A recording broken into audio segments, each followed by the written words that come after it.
Parker with 2 to shoot. Just gets it off in time, and he banks it in. What a shot from Parker. Here's Nylander. Fires one, rebound, scores. Matthews, and a little count. Matthews picks up the rebound. His 21st of the year. The Leafs take the lead. This is what makes great players great.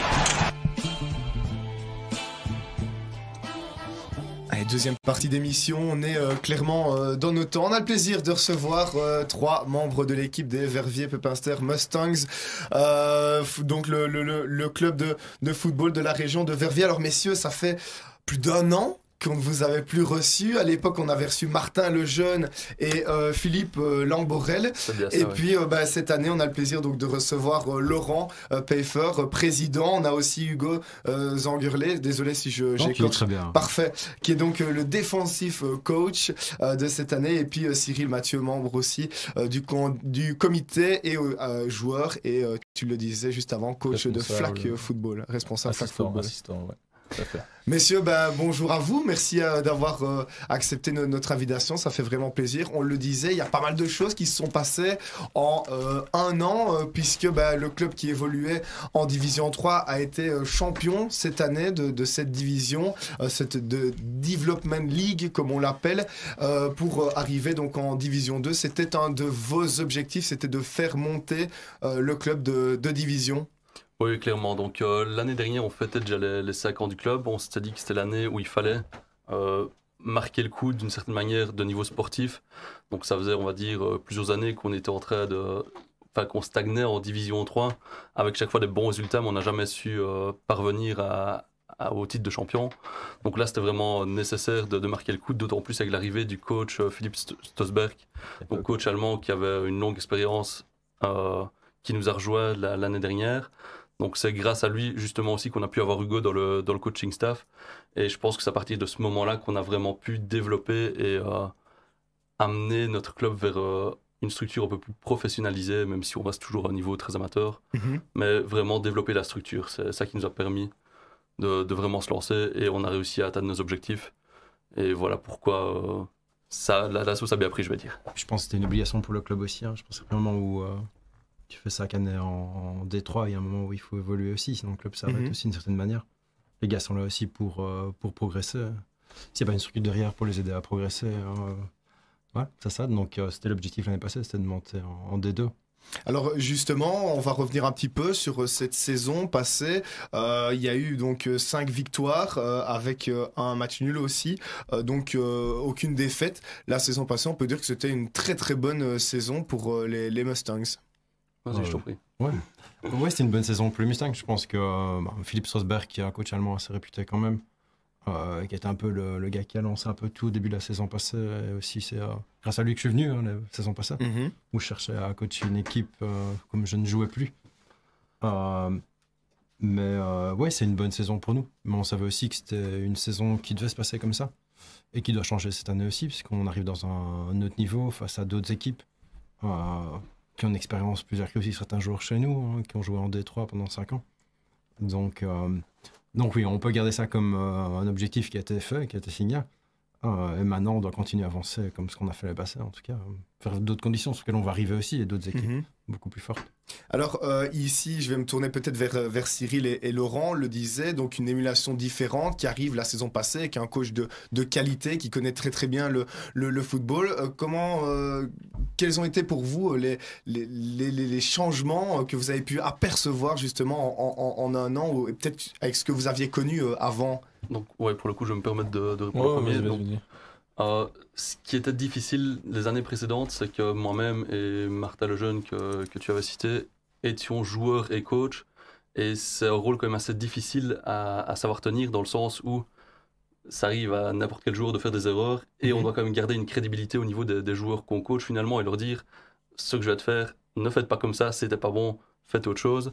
Donc voilà, c'était vraiment difficile et je pense que ça c'était l'arrivée de Hugo et Philippe l'année dernière, c'était vraiment le changement qui a été décisif au niveau de la crédibilité que les coachs apportaient au niveau de l'entraînement et aussi au niveau des matchs alors. Cyril, même chose? Globalement la même chose. Moi, étant un peu plus récent joueur dans le club, je pouvais parfois regarder cette frontière d'un autre point de vue, vu que Laurent était plus coach que joueur à certains moments. Et avec l'arrivée de justement Hugo et de Philippe, toute cette structure a pu se mettre en place et de fil en aiguille, on en est arrivé là où on en est. Et j'imagine quand on a des gens comme ça de qualité et de qualifiés aussi qui arrivent dans un milieu, on se rend compte que le métier est encore plus difficile et que ce qu'on fait n'est pas toujours évident. Oui, voilà, et je pense, en plus de ça, donc ça a vraiment aidé au niveau de la façon de structurer l'entraînement. Et l'apport qu'on a pu avoir, c'est que ça a libéré du temps aussi aux membres du comité qui coachent en même temps pour travailler sur d'autres points qui ont permis de développer le club et de se rendre plus intéressant pour les personnes extérieures, je veux dire. Hugo, donc toi qui es coach maintenant depuis deux saisons, C'est la c'est deuxième ça? saison ici, Deuxième ouais. saison. J'imagine que c'est dans un sport aussi compliqué que le foot américain, si on n'a pas des bases, si on n'a pas des gens expérimentés pour pouvoir inculquer des valeurs et pouvoir aussi inculquer la valeur sportive. Et c'est très difficile quand même. Je pense que c'est vraiment compliqué, oui. Je pense que le foot en Belgique commence à changer enfin. Moi, je l'ai connu il y a un peu plus de 10 ans maintenant, quand j'ai joué ma première saison en Belgique, puis je suis parti ailleurs. Le foot en Belgique était un peu dans un ancien esprit, on va dire, du sport. Maintenant, on voit quand même que dans les équipes qui sont sur la Belgique actuellement, les coachs qui sont là veulent inculquer une nouvelle culture du football, comme ils sont en Allemagne, dans d'autres pays aussi, que ce soit en Hollande depuis longtemps, que ce soit même en Pologne. Puis de l'Est quand même bien développé aussi pour le football américain. Ouais.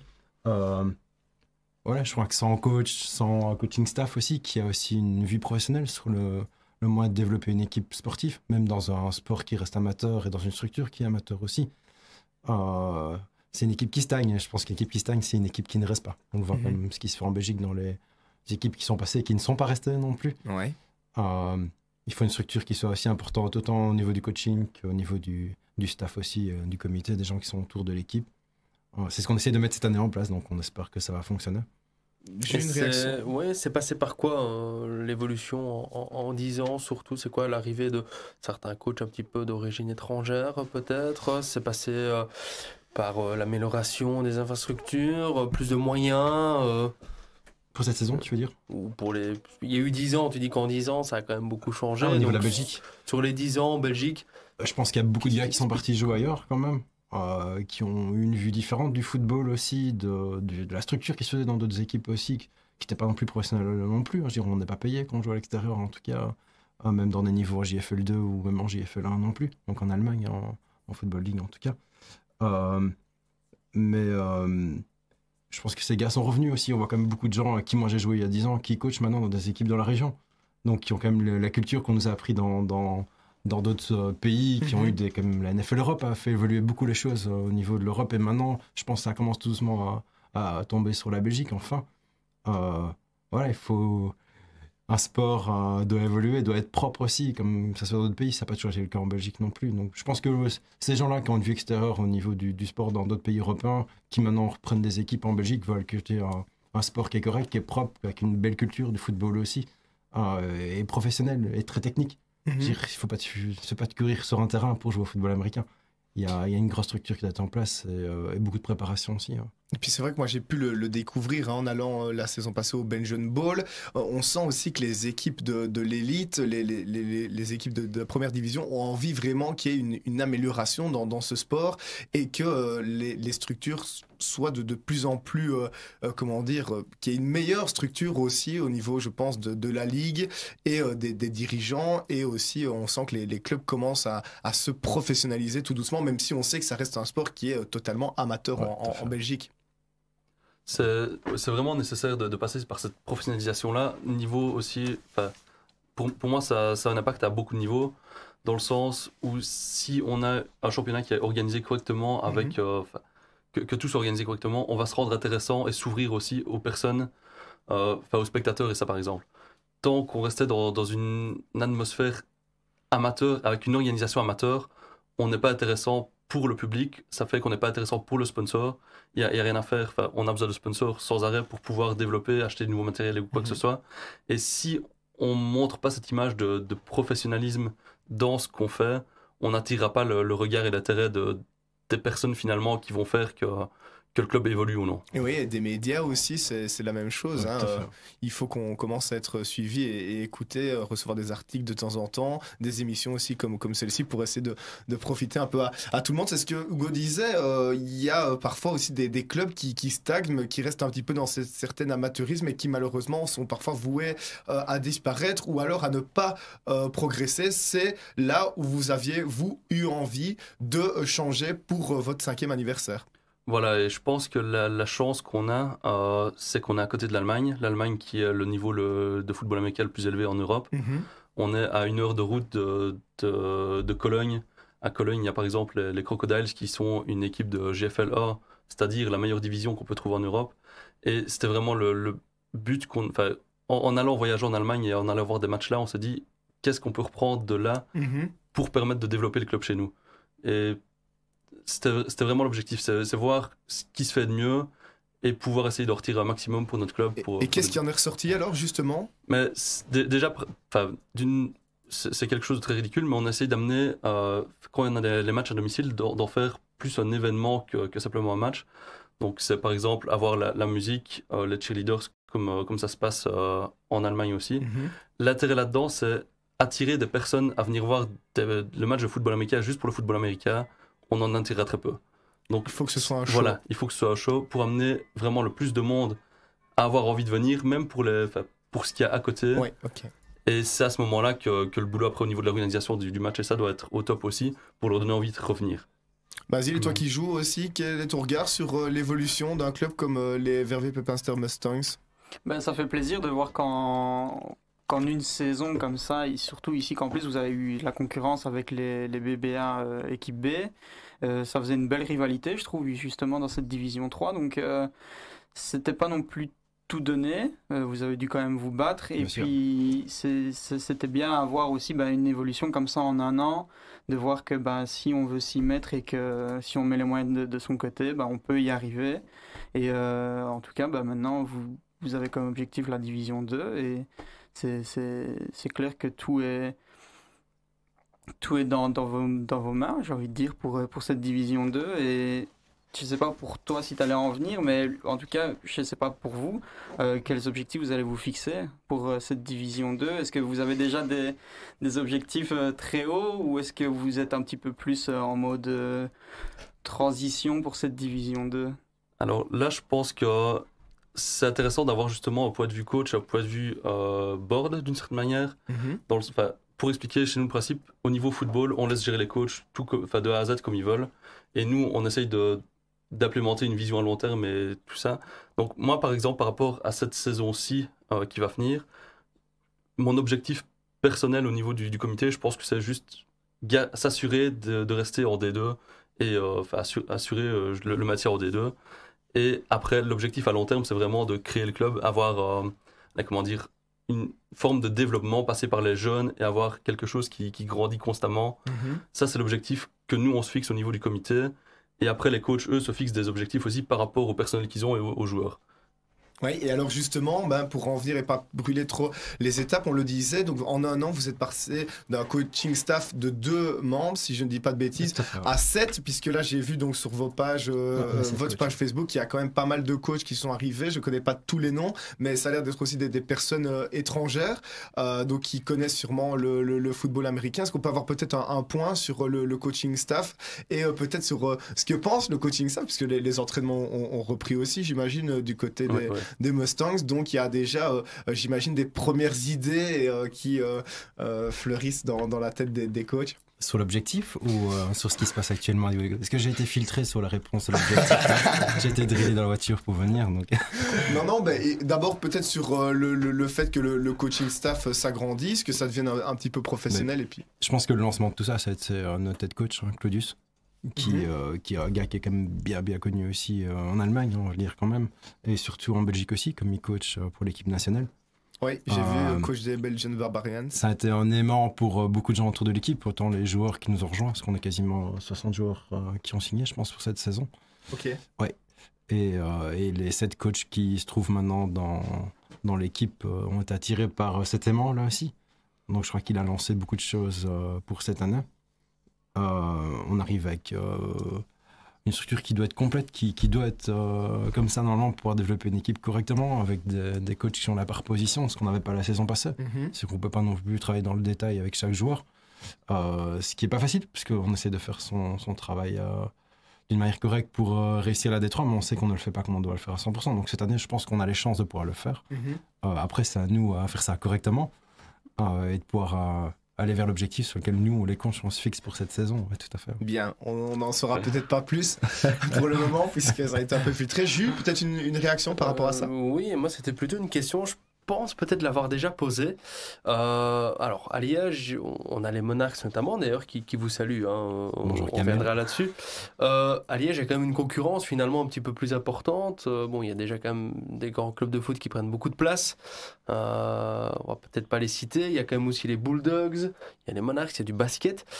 À Verviers, dans la région finalement verviétoise, il y avait certes Verviers-Pepinster, mais qui a quand même disparu des radars. Ouais. En football, il n'y a jamais vraiment eu une équipe de Il y avait football à Verviers, Verviers mais qui a disparu. qui a jamais aussi. vraiment été au plus haut niveau, etc. Et je pense que je l'avais déjà posé. Ça a peut-être changé et c'est de nouveau bien d'avoir votre avis. Est-ce que vous n'avez peut-être pas cette chance-là, vous, que ce soit en termes de public, de visibilité, de soutien, peut-être même aussi par rapport à des sponsors, de se dire, tiens, il y a quand même vraiment un truc à faire du côté de Verviers, c'est de devenir cette ville un petit peu sport US et foot américain par excellence, puisqu'il n'y a quand même pas énormément de concurrence par rapport aux autres sports de la région.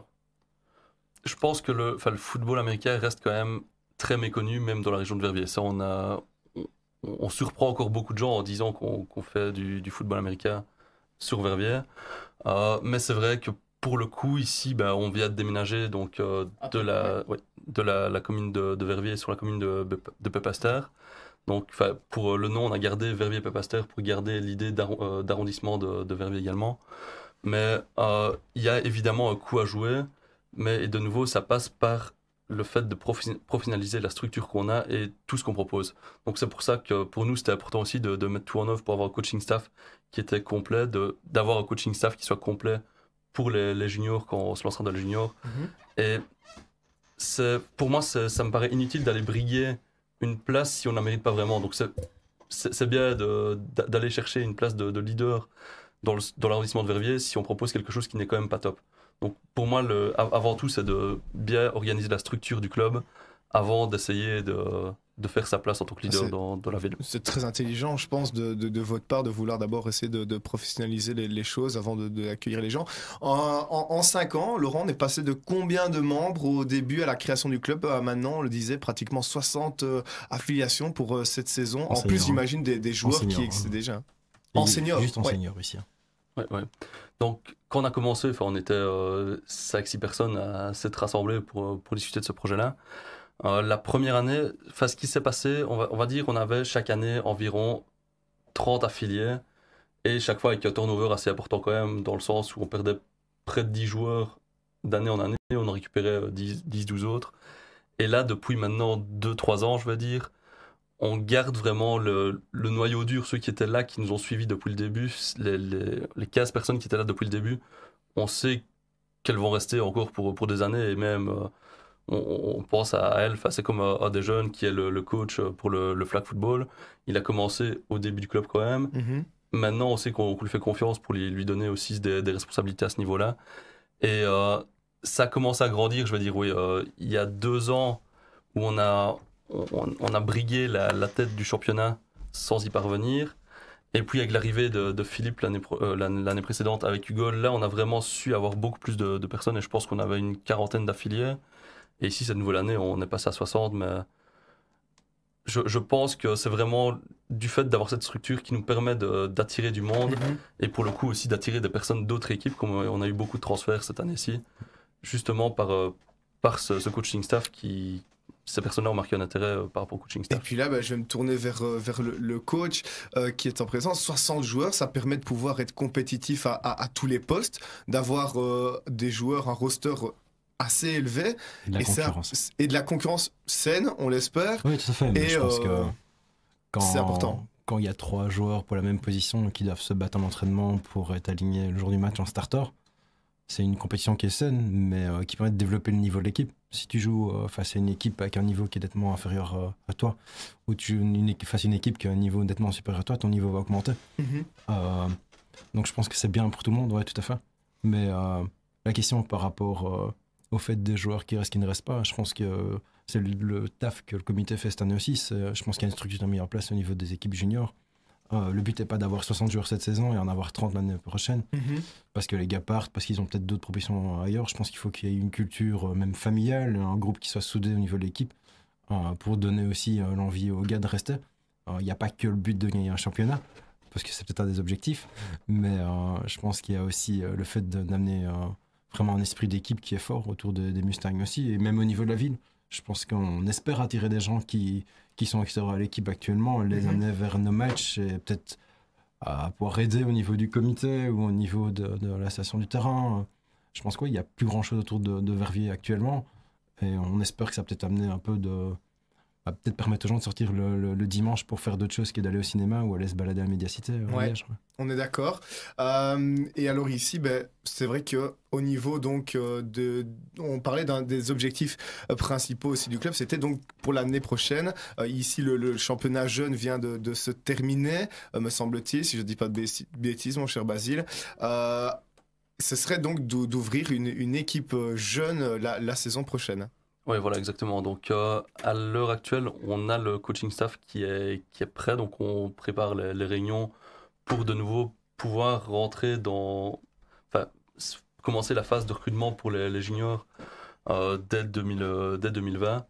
Et de nouveau, on préfère ne pas se précipiter et bien préparer la structure, comment on va gérer les entraînements, avec qui comme coach, pour être sûr de les accueillir dans les meilleures des conditions et pouvoir mettre le projet sur pied et que ça roule de la meilleure façon possible. Est-ce qu'il y a déjà des sollicitations, des premiers jeunes qui sont prêts et réceptifs à vouloir rentrer dans une section jeune à Verviers-Pepinster ? À l'heure actuelle, oui, on en a. Donc, ce qui s'est passé, comme on a des jeunes en soi qui ne pourraient pas travailler avec les seniors, pour l'instant, ceux qui ont marqué leur intérêt, ils s'entraînent quand même avec nous malgré tout. Et dès début 2020, on séparera pour avoir ces jours-là à part avec un coaching spécifique pour les juniors. Est-ce qu'on pourrait retrouver des personnes qui sont déjà dans le coaching staff senior chez les juniors pour apporter aussi une certaine expérience, ou on travaille pour le moment au comité extérieur pour essayer de trouver de nouvelles personnes ? Pour le coup, c'est d'autres personnes, mais on sait que les coachs actuels, comme Hugo aussi, on peut les consulter sans souci pour avoir des avis extérieurs et compléter l'expérience que nos jeunes coachs peuvent avoir. Parce que c'est vrai que si on prend l'exemple des Monarchs, puisque c'est l'équipe qu'on suit le plus, qui est en division, et qui est, quand on voit Kamel, Kamel Echena, qui lui s'occupe vraiment de tout, et son omniprésence aussi dans le club des Monarchs, il est là aussi pour s'occuper des seniors, des juniors, mais là c'est vrai que si on a des personnes qui sont fixes pour les deux entités, c'est vrai que ça peut être aussi une très très bonne chose, j'imagine, chez vous. Je pense que c'est vraiment l'idéal aussi de pouvoir justement, plus on fait de choses, d'après mon avis, plus on fait de choses, on ne va pas spécialement au bout de tout de la meilleure des façons. Et j'espère que Hugo va rester chez nous le plus longtemps possible. Mais si on a des personnes qui sont préparées à un moment donné pour pouvoir prendre leur relais, pour pouvoir soutenir, ou bien s'il y a des départs de coach, que ce soit lui ou un autre, c'est toujours bien de savoir combler ça par des compétences qu'on a en interne plutôt que de devoir chercher pour solutionner ces problèmes à la va-vite. Cyril, tu nous parlais tout à l'heure de flag football. Est-ce que tu peux un petit peu nous parler du rôle que tu as là-dedans, et comment ça se fait que tu es arrivé là-dedans ? Alors, en début d'année, on s'est posé la question, pour justement maintenir le club sur la bonne route, qu'est-ce qu'on pouvait améliorer, sachant, comme Laurent l'a dit, qu'on avait un jeune qui était plutôt motivé à aider à développer le club, juste à Gauthier-Non, pour ne pas le citer, parce qu'il le mérite amplement. Donc c'est le jeune qui nous a rejoint il y a déjà presque 5 ans maintenant, qui a travaillé, qui a fait énormément des efforts. Et avec lui, j'ai pris la décision, avec le coaching staff et le board, de lancer notre première année de section de flag football. Le flag football, c'est quoi ? C'est le football américain sur les mêmes règles, à exception qu'il n'y a pas de contact. Donc on porte une ceinture et on tire ce qu'on appelle des flags, des petits fanions comme ça, en pop-up, pour simuler alors le tacle. Et concrètement, on a une bonne équipe de développement, parce que pour le moment ça reste du développement. On a participé la première journée de tournoi samedi passé. Malheureusement on n'a pas gagné, mais c'était pas ça l'objectif. L'objectif c'était, comme se veut le football, le flag football, c'est que ce soit familial, que ce soit fun, qu'il n'y ait pas de pression. C'est des enfants, quoi. 12 de 12 à 16 ans, mais c'est vraiment pour développer le football américain. Plus on les prend jeunes, entre guillemets, et plus on arrive à les motiver pour continuer sur la lignée et rentrer en senior plus tard, quoi. Donc on sent qu'il y a aussi un attrait des jeunes pour le football américain en Belgique, et c'est par le flag football d'abord que ça passe. Là je rejoins ce que Georgie Baudard, le président de la LFF1, disait. C'est comme ça que toute la structure du football américain prendra vraiment sa source. C'est se fixer sur les jeunes. Le flag football, c'est le meilleur moyen. Ça change du football soccer traditionnel, parce que voilà, c'est un nouveau sport qui se crée, qui commence tout doucement à bien fleurir en Belgique, et qui évite le souci des grosses blessures, vu qu'il n'y a pas de contact, entre guillemets. Alors aussi, je voulais peut-être vous demander votre avis. On le sait, notre chroniqueur Basile joue pour le moment dans une équipe, les Deer Hunters, qui n'est pas encore créée. Il y a des discussions pour le moment avec la Ligue pour savoir si oui ou non l'équipe va rentrer en championnat l'année prochaine. On sait que la province de Liège est une province où fleurissent pas mal d'équipes qui ont réussi ou non à pouvoir rentrer et à s'inscrire dans la durée. Je voulais un peu savoir quel était par rapport au développement aussi du sport, votre avis sur le fait qu'il y ait plus d'équipes à Liège, mais est-ce que pour vous il faut qu'il y ait des équipes qui se créent dans les différentes régions pour voir le sport évoluer, ou que certaines équipes aient entre guillemets le monopole pour avec je veux dire des gros rosters et plusieurs équipes jeunes? Quel est votre avis par rapport à ça et à cette question? Pardon. Vas-y. Moi, pour le coup, je vois comme ça de très bon oeil, dans le sens où ça montre que l'intérêt pour le football américain est grandissant, qu'il y a beaucoup plus de personnes qui s'y intéressent qu'au préalable. Donc, pour moi, c'est vraiment positif. Moi, j'ai aucun souci avec... c'est vraiment quelque chose de vraiment positif. La seule... si on parle du cas concret des Deer Hunters, je pense qu'à un moment donné, ce qu'il y a eu, c'est un problème... la communication a été faite de manière assez gauche, de nouveau avec l'apparition ici. Et je pense que c'est ça qui leur a peut-être mis des bâtons dans les roues à certains moments. Mais moi, je vois vraiment de bon oeil le fait que ça se développe. Et peut-être que, de nouveau, la province de Liège, avec l'accès, la proximité par rapport à l'Allemagne, on est peut-être plus facilement influencé par ce sport-là que d'autres provinces. Mais voilà, moi, je vois vraiment tout ça de bon oeil. Mais de nouveau, il ne faut pas mettre la charrue avant les bœufs et bien prendre le temps de bien faire les choses. Et on a eu les mêmes soucis, je vais dire, au début, quand on a lancé les clubs. On s'est dit, c'est qui ces gaillards-là qui se lancent dans un truc qu'ils connaissent à moitié, ou voire même pas du tout.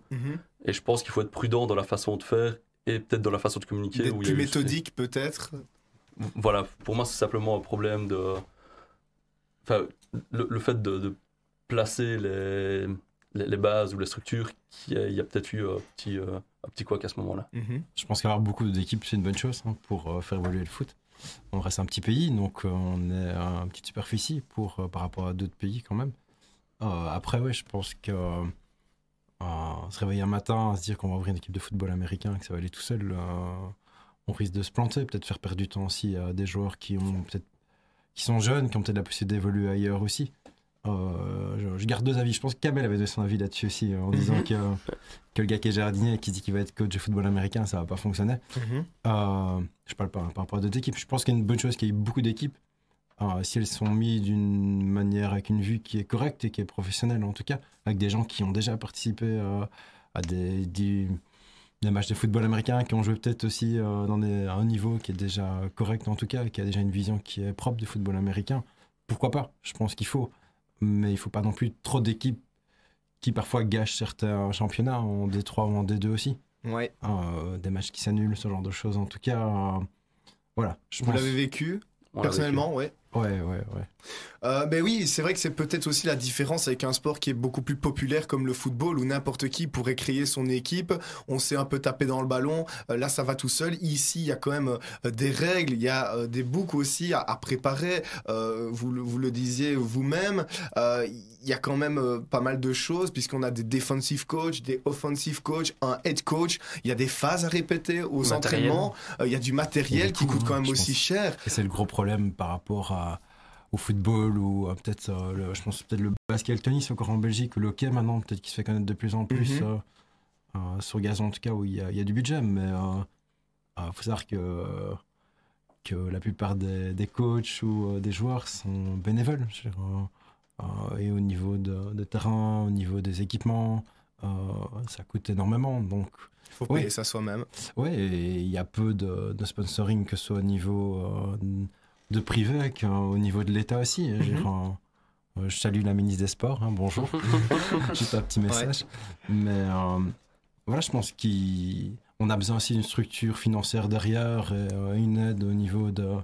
que ce soit le ministre des Sports, que ce soit d'autres choses en tout cas, pour faire évoluer ce genre de sports qui sont peu connus. La commune de Verviers, maintenant la commune de Pépinster, est-ce que vous avez déjà un peu sondé à ce niveau-là ? Donc, justement, le déménagement a eu lieu parce qu'on est passé de terrain privé à terrain communal. Donc, on a eu des avantages au niveau financier.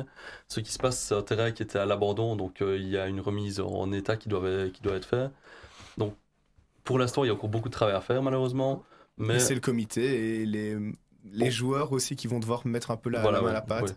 Donc, on sait que la Vous commune... êtes prévenus sur le live Facebook, il va falloir donner un petit coup de main.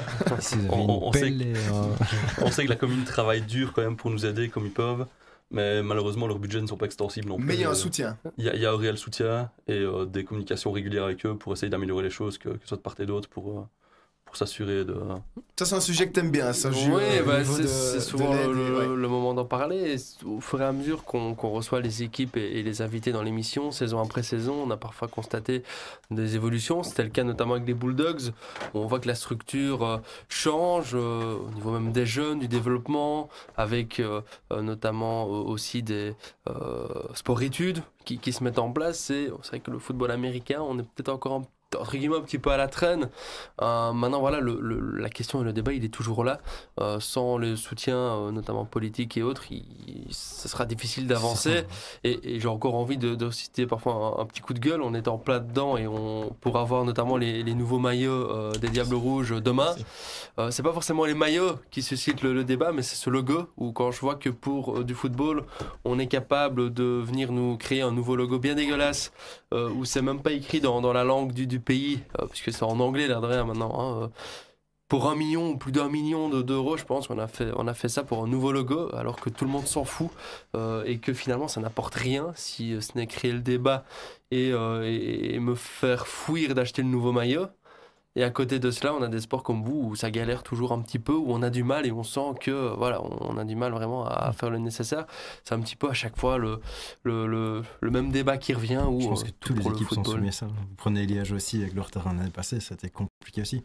Ouais. Et c'est toujours la même chose, c'est la communication. Je pense que là, on essaie d'avoir une bonne communication avec la commune. Moi, je reste en dehors de ça pour le moment, mais Yvette Martivoire, par exemple, dans quelles conditions on s'entraîne actuellement. Mais oui, un soutien financier permettrait de faire développer le sport beaucoup plus facilement et rapidement aussi. Vous voyez l'Allemagne, je pense qu'il y a quand même beaucoup d'argent. Peut-être pas comme en NFL, en tout cas, ou en NFL Europe à l'époque, mais il y a plus d'argent qui permet aussi de pouvoir investir plus dans des conditions qui sont nettement meilleures, dans des terrains qui sont de qualité. La Hollande, c'est la même chose. Je veux dire, vous prenez même Maastricht, dans des conditions dans lesquelles ils s'entraînent, c'est tout à fait différent. On le voit pour Andenne. Moi, j'ai un de mes amis avec qui j'ai joué dans d'autres pays, coach là, ils ont de très bonnes conditions, mais ils ont eu un fort soutien de la commune d'Andenne. Ils ont un terrain pour la pratique du foot US, et on en parlait aussi dans nos différentes émissions, et vous aurez l'occasion de pouvoir y jouer cette année. C'est à Grès d'Oiseau, là où ils ont fait le nouveau terrain, si je ne dis pas de bêtises, le nouveau complexe sportif exprès pour les foot américains, parce qu'il y a un terrain de baseball, et vous aurez l'occasion de pouvoir y jouer cette année. J'imagine que c'est un plaisir, mais ça pourrait être quand on voit qu'il y a le plus d'équipes, le plus gros pourcentage d'équipes de foot US à Liège, dans la province de Liège, ça aurait peut-être été plus malin, plus judicieux, peut-être de le faire de notre côté, je sais pas, je pose la question, mais en tout cas c'est un très bel outil pour la pratique du foot américain. Ouais, pour le coup, j'ai eu des contacts directement avec la responsable des Turtles de Grédoisseau, et si je ne dis pas de bêtises, je pense qu'ils n'ont même pas encore d'accord pour pouvoir utiliser ce terrain-là pour les matchs, ou en tout cas pour les entraînements, ils ne l'utilisent pas. Ok. Donc c'est malheureux d'avoir justement des investissements qui se fassent à ce niveau-là, mais qu'après on n'exploite pas le potentiel. tout ce qui est mis en place pour justement développer le sport. Certains, si on peut jouer dessus, ce serait une bonne chose. Ouais. Jouer dans la boue et. Bon. Je me doute qu'on aime bien d'être dans des belles conditions comme ça pour pouvoir pratiquer le foot américain. On le disait aussi, changement donc de terrain. Vous êtes plutôt content de ce changement de commune? En soi, c'était une nécessité aussi, donc où on savait que le terrain où on évoluait précédemment allait être vendu pour faire un club de tennis. Donc on devait déménager. On devait trouver une solution. C'était pas à si court terme, mais on a préféré anticiper et trouver nous-mêmes une solution plutôt qu'attendre que le sort s'acharne sur nous d'une certaine manière. Donc c'était un changement nécessaire, mais au final, par rapport aux relations qu'on a avec la commune et la RCA, donc la régie qui gère les infrastructures, c'est un positif, c'est beaucoup de positifs, d'autant plus que les infrastructures même si pour l'instant il y a beaucoup de travail à faire, le potentiel est beaucoup plus élevé que l'endroit où on était au préalable.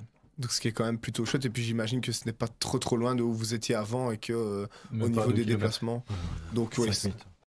Donc ça va, c'est pas encore trop un handicap, mais que tu le disais, une nécessité pour le club et pour continuer à évoluer dans de belles conditions. On en parlait tout à l'heure aussi au niveau des objectifs, au niveau de la division 2. On disait que les coachs ne diraient pas trop, mais il y a du potentiel. Alors avec ce roster quand même de 60 joueurs, on le disait, une belle compétitivité entre les différents joueurs. J'imagine que ça vous fait plaisir de travailler avec un groupe aussi qui est large, et j'imagine que les entraînements qui ont repris depuis maintenant quelques mois sont de bon augure pour la saison à venir. Bah ouais, je pense qu'on le voit. Je pense que le travail qui est fait actuellement depuis fin de la saison passée, on voit qu'il paye, parce que on voit des joueurs quasiment chaque semaine qui arrivent, des nouveaux joueurs, d'autres équipes, ou même des nouveaux joueurs en tout cas.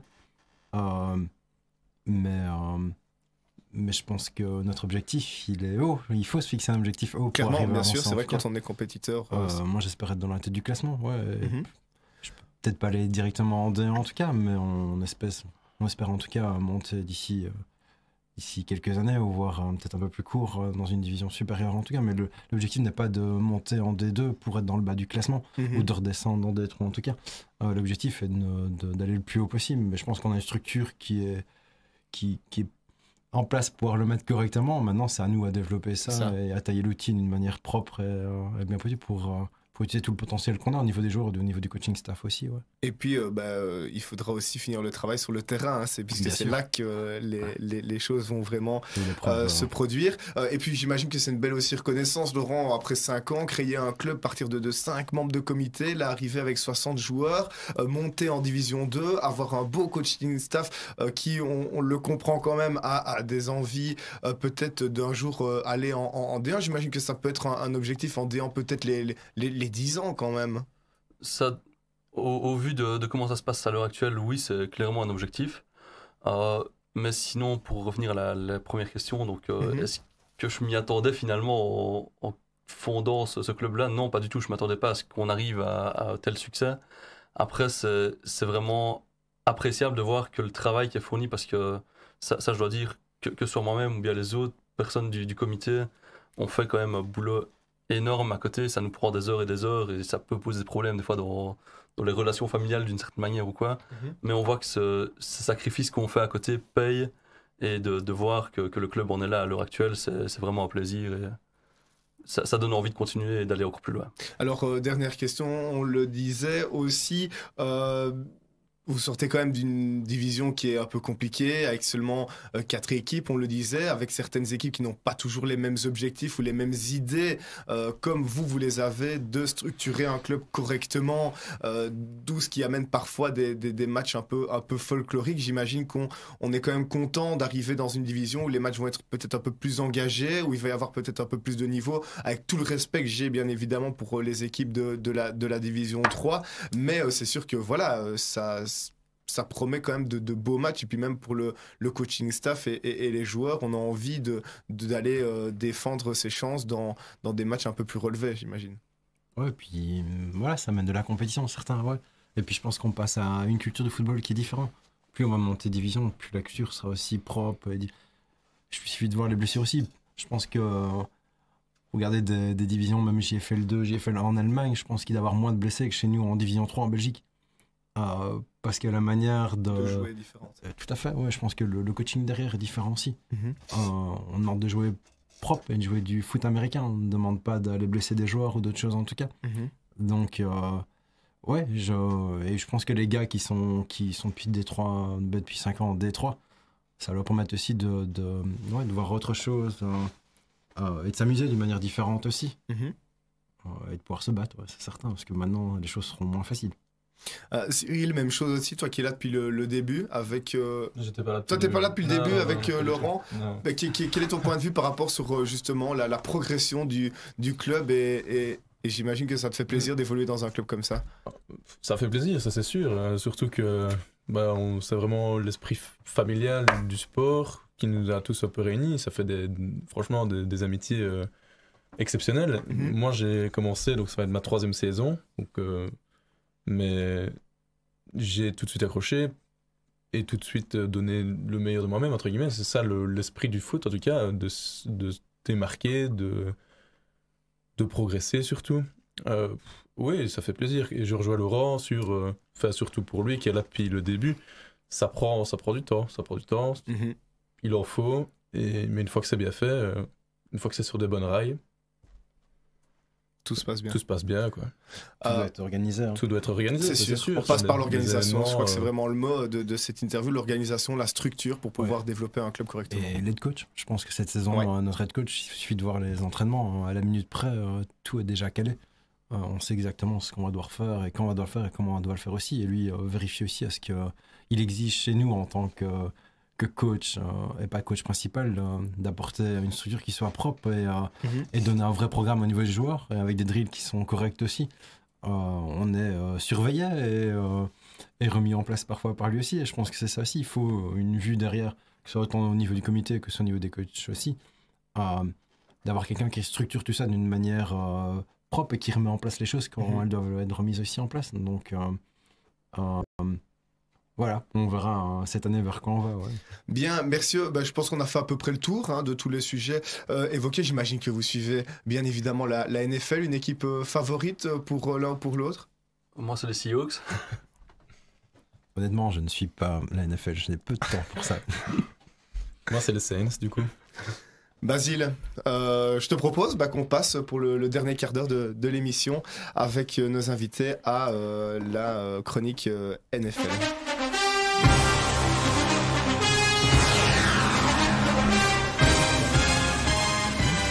Probably should have went to him on the last play.